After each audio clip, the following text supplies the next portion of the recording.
नमस्कार, मी विनायक पुंडलिक माने, लिंगाळीचे माजी सरपंच नरेश डाळिंबे यांनी या ठिकाणी बेमुदत उपोषण आणि धरणे आंदोलन चालू केलेले आहे. आंदोलनाचा विषय असा आहे की लिंगाळी ग्रामपंचायत हद्दीतील मेरगळवाडी रोड ते सांगळे वस्ती पॉवर वस्ती रोड हे ग्रामीण मार्ग विहार 225 या हेडखाली काम होत आहे.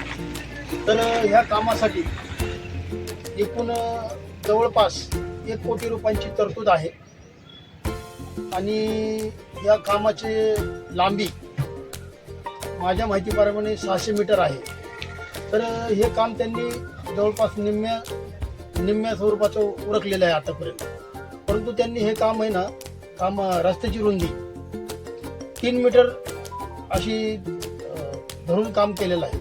वास्तविक पाहता एवढ्या मोठ्या प्रचंड प्रमाणात जर निधी असेल तर त्यांनी ते रोडची रुंदी वाढवली पाहिजे. परंतु हे काय करतात, खातूर काम यांचं करायचा प्रयत्न चालू आहे आणि उर्वरित निधी जो आहे तो जास्तीचा निधी लाटण्याचं काम चालू आहे. वास्तविक पाहता ह्या रस्त्याचा शेतकऱ्यांना काही सुद्धा उपयोग नाही. हे रस्ता करत असताना बाजूला दोन्ही बाजूला साईड पट्ट्या सोडणं अपेक्षित आहे. परंतु यांनी त्या साईड पट्ट्यासाठी रस्ता जागा सोडलेली नाही. जी याविषयी जी प्रशासकीय मान्यता आदेश आहे त्यातील अटी शर्तीनुसार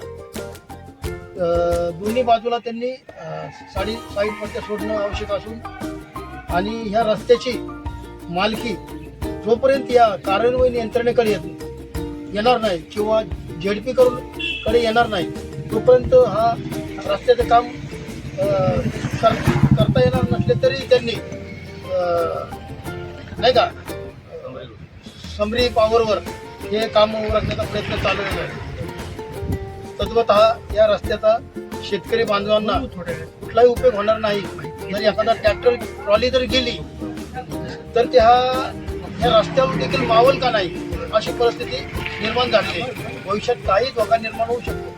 तर माझे या ठिकाणी PWD खात्याच्या अंतर्गत मेरगळवाडी ते पवार वस्ती या ठिकाणी जो रोड चाललेला आहे तो रोड अत्यंत निष्कृत दर्जाचा रोड असून या ठिकाणी किमान 5 मीटरचा तरी रोड व्हावा अशी आमची आशा आहे. परंतु त्या ठिकाणी रोड त्यांनी कुठं 3 मीटर कुठं 2 मीटर आणि साईड पट्टी अजिबात कुठं त्यांना वावच नाही. साईड पट्टी त्यांना करता येणार नाही.